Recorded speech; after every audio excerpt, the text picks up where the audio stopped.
За сайн бацгаана та бүхэнд энэ өдрийн мэндийг хүргэе.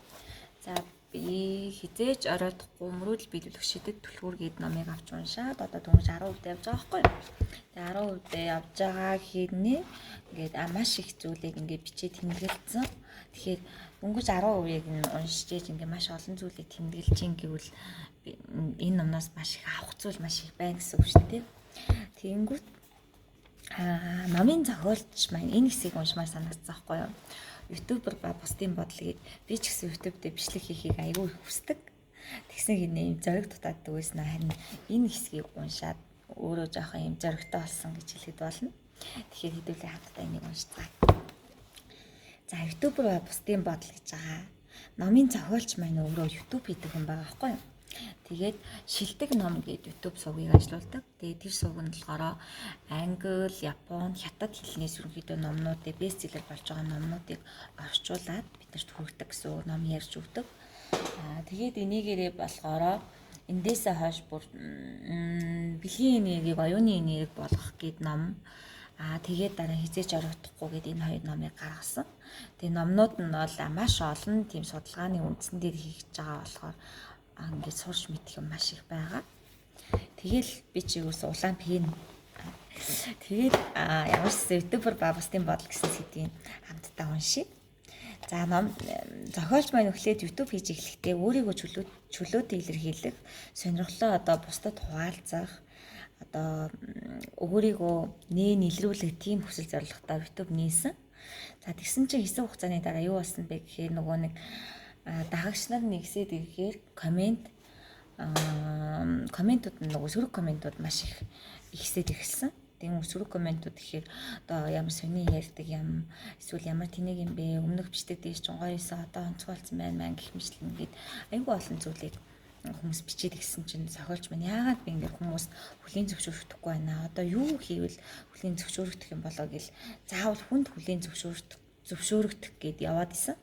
За тэгээд энэнийхээ үндсэндээ бодож жагаад философичтой хуваалцдаг байхгүй юу. За тэгээд философичтой уулзсан гэсэн хэлдүүлээ уншижээ.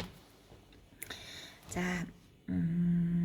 сайн уу хөө минь чи их бодлогоширсан харагдаж байна гэсэн чи тийм ээ би ютубер хийдэг болсон. Гэхдээ хүмүүсийн шүүмжлэл гэж нэг зүйл байна. Аимшигтай. Тэдэнд таалагдахгүй бол би буруу юм хийж байгаа юм шиг тийм мэдрэмж авдаг. За философч асуултанд минь шууд хариулсангүй. Харин намайг дагуулна намрын сэрүүнс агаарт гарлаа. Навчис хүл доороос шаржигнан цаг хугацаа чимээгүйх нь урсаж буй мэд. Бид хэсэг алхсны дараа эцэст нарсыг барааг ширтэн намуухан дуугаар ийм өгүүлв.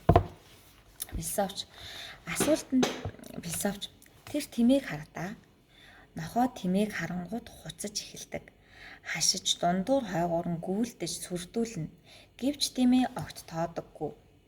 Чи тимээг нохтын хуцгад санаа зовдөг гэж бодож байна уу гэж асуудаг байхгүй. Би голын дэнжээр бэлчиж яваа тимийн сүргийг хараад хэсэг бодлоо. Хүүхэд байхад тимээ унаад хот айлын дундуур орохдоо хойноос огт айдаггүй байсан минь санаанд орлоо.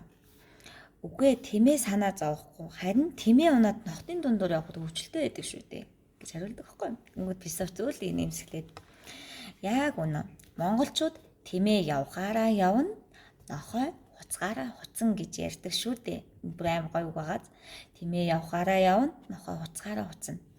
Чийч бас тэр тимээ шиг л байх хэрэгтэй. Чиний хийж байгаа зүйлийг зарим нь магтана, зарим нь муулна. Гэхдээ үнэндээ тэд бүгд өөрсдийнхөө асуудалд завгүй байдаг. Чамайг шүүмжилсэн хүмүүс маргааш ихэд чамайг мартаж орхино. Харин чи тэр богинохон бодолд ингээд автаад байх юм бол өөрийнхөө үн цэнийг алдаж эхэлдэг гэж шүү. Энэ бүр амар гоё наа. Одоо тимээ явхаараа явна. Тимээ чи өөрөө амар өөртөө ихтэй юмтай шүү дээ. Өөрөөсөө ингээл нэг тийм аюу тайван. Тэгээ одоо бодсон чинь тимийн нэр нохоноос айдгүй юм байна. Эндээс ячаад нэр нохоноос айдгүй юм гэж бодчихсон. Хэсэг зур чимээгүй алхав.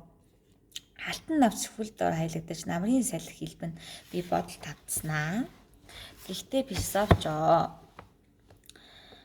зарим шүүмжил нь үнэн байдаг шүү дээ гэж би дууга сулхан гэх чинь зориг гаргана асуухад философч надад бэлчиж буй тэмээ лүү дахин заав. Тэмээ аль хэдийн холдон ноджээ. Ийм гоё зургаар олцсон. За тэгснээ шүүмжлэл үнэн байсан ч тэр бол төр зургийн зүйл. Нохоо хичнээн хуцлаа гэд тэмээг дагаж явахгүй. Тэд хотондоо бууралцаар үлддэг. Харин чи тэр шүүмжлэлийн дуу хоолойнд хит автах юм бол өөрийнхөө жинхэнэ үн цэнийг алдах болно. Нохоо шиг нэг газартай гацаж үлдэнэ. Зөвхөн хотондоо л үлдэнэ гэсэн үг. Одоо нэг тийм шүү. Нохоо ч ингээл одоо ингээд жишээ нэг морьтой хүн явж ийла гэхэд араас нь ингээл хөөж ийсэн аа. Жоо холдоод явгод буцаад иргээд хот руугаа ирчтэй шүү дээ. Би ч нөгөө малчин айлын бодлогоос мэдээд байгаа байхгүй.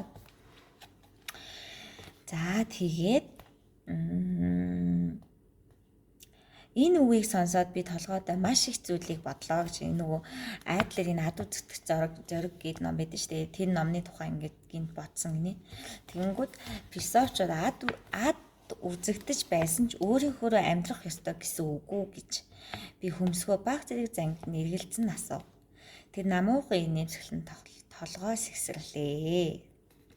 Үгүй ээ. Харин ч эсэргээр нь Адлерийн хэлсэнчлэн өөрийнхөө амьдрч чадахгүй бол үнэндээ чи амьдрч байна гэж хэлхийг аргагүй. Тэгвэл амар байгаас тийм. Одоо ингээд хүний хэлснээр амьдрал одоо хүн тэгж хэлсэн намайг тийг хэлсэн чинь би тэгж чадахгүй байхаа гэсэн юмар ингээд амьдраад ивэл энэ бол миний амьдрал биш гэж ерөөсөө чи өөрийнхөө амьдрч чадахгүй байна. Чи амьдрал гэдэг зүйлийн утга учирыг мэдрэхгүй байна гэсэн үг яриад байгаа байхгүй юу? Бүгд энэ үрээ амар санагдсан. За тэр номын гол санаа нь бол бусдын таашаалд нийцэх гэж өөрийгөө гээхийн оронд өөртөө үнэнч байж дотоод үнцэн олохын төлөөх зориг юм. Энэ л жинхэнэ эрх чөлөөний эхлэл. Тийм хүн л нийгэмд өөрийн орон зайг эзэлдэг гэж. Тэгэнгүүт зохиолч маань гэртээ харих замдаа ингээл нөгөө философчийнхаа хэлсэн үг мөгийг бодоол нэрээч би одоо яг ийм нохоо шиг байж болохгүй юм байна. Нохоо шиг биш, тэмээ шиг ингэж холдоол яваад өгөх хэрэгтэй юм байна гэдэг зүйлийг ухаараад замдаа явдаг байгаа. Тэгээ маргааш нь зохиолч шинэ бичлэг хийдэг. Гарчин энгийн гэхдээ зүрхнээс ургасан. Тэр нь миний дотоод дуу хоолой байв гэж байгаа байхгүй. Нөгөө өөрөө нохоо шиг ингээл янз бүрийн ямыг бодоол эргцүүлээл ингээд хотоо тойрч байж байсан сэтгэлдлээ бүр ингээл арчиж хаяал.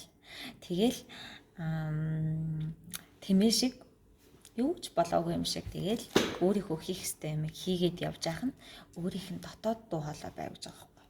Тэгэхээр өөрийнхөө хийж чадах юмаа өөртөө хичнээн итгэлгүй байсан ч гэсэн тэрийг зөв чимээгүй л өөрөө хийгээ явал өөрийн амьдралаараа зөв амьдарч байна гэж үсэх юм бэ шүү. Би дэлгэцнээс холдож чилсэн биеэ сунгаад хүн дачаанаасаа салсан мэт тайвшрлаа. Энэ удаад хідэн хүн лайк дарах надад хамаагүй. Харин ч эцэст нь өөрийн үнний дагуу өөрийн дуу хоолойгоор бүтээж чадсан билээ. Ингээд энэ бүлэг ингээд дуусч байгаа юм. Тэгээд энэ бүлгээс миний ухаарсан юм юу вэ гэхээр